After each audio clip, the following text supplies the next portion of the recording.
Hello guys, welcome back to my channel. ये video रहेगा nationalism in Europe का last topic unit 2 का।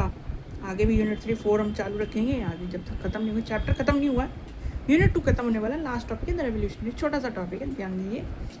और इसमें कहा गया कि 1815 जब कंजर्वेटिव रिजिम्स आ गए, इनके आने के बाद there was a very much anxiety, fear and feeling of repression was faced by the liberals and the nationalists.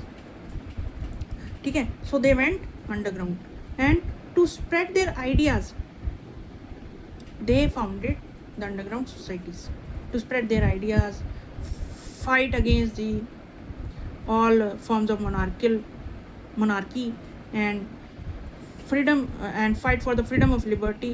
ठीक है, इन सब के लिए उन्होंने ये सोसाइटी बनाने का काम किया। नेक्स्ट क्या कहते हैं कि the creation of nation states was view as necessary part as a revolutionary for them. वो मानते थे कि नेशन स्टेट बनाना हमारे लिए बहुत ज़्यादा स्ट्रगल का एक पार्ट है, नेसेसरी। ये एम बना लिया उन्होंने कि नेशन स्टेट बनाएंगे। तीसरा क्या किया? तीसरा ये किया दोस्तों कि उन्होंने ये कहा कि भाई to be a revolutionary you have to committed, you have to be committed against, you have to be opposed, you have to oppose the idea of monarchical, you have to fight for liberty के लिए fight करना होगा, individual rights के लिए fight करना होगा। अच्छा, ये हो गई।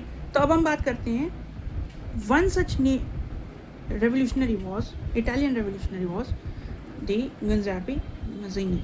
गिउसेप्पे मज़ीनी नाम के जो यहाँ ये रेवोल्यूशनरी थे, ये जेनोवा में पैदा हुए थे। ठीक है, 24 की एज में इन्होंने ज्वाइन की कार्बोनेरी सोसाइटी, सीक्रेट सोसाइटी। उसके बाद 31 की एज में ही वेंट टू एग्जाइल। क्यों?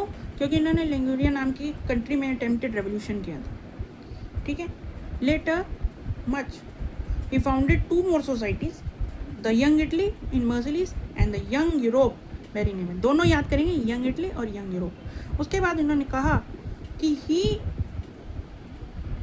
founded or he trained, he made to happen, join the like-minded young people.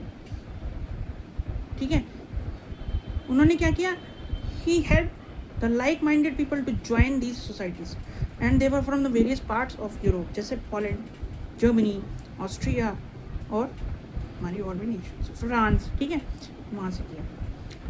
अच्छा, वो कहते थे कि nation God is intended, God ही कहते हैं कि nations are the natural units of the mankind. So मैं भी तो यही कह रहा हूँ। सो उस आइडिया पे आगे मज़ीनी कहते हैं, ठीक है, मज़ीनी बिलीव करते हैं that by this reason Italy which is a patchwork of smaller states and kingdoms could not continue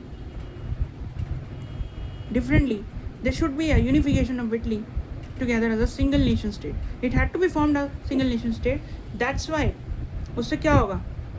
Unification of Italy से it will give the idea of liberty to all citizens. ठीक है, इसके बाद कहा गया, ये होने के बाद बोला गया कि जो मज़ीनी की रेंटलेस ऑपोजिशन थी to monarchical forms of government, conservative order, ठीक है, he supported, he had a vision of democratic republic. So इससे बहुत ज़्यादा अब उल्टा पासा पड़ गया। पहले रेवोल्यूशनरीज डर रहे थे, रेवोल्यूशनरीज में खौफ का माहौल था। अब क्या हुआ? कंजर्वेटिव्स डर गए कि ये तो यार अलग ही कर रहा है, ये सच्ची में रेवोल्यूशन करने वाला है। तो उससे क्या हुआ? द कंजर्वेटिव्स वर फ्राइटेंड, वो डर गए। तो क्या हुआ?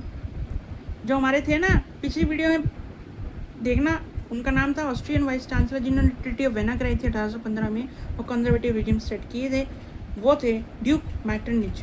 उन्होंने आगे बोल दिया, ही सेड, यानी कि Metternich quoted that Giuseppe Mazzini is the dangerous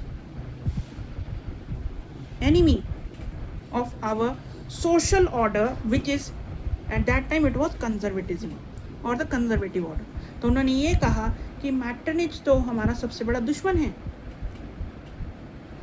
we should not take him lightly. So that's all दोस्तों।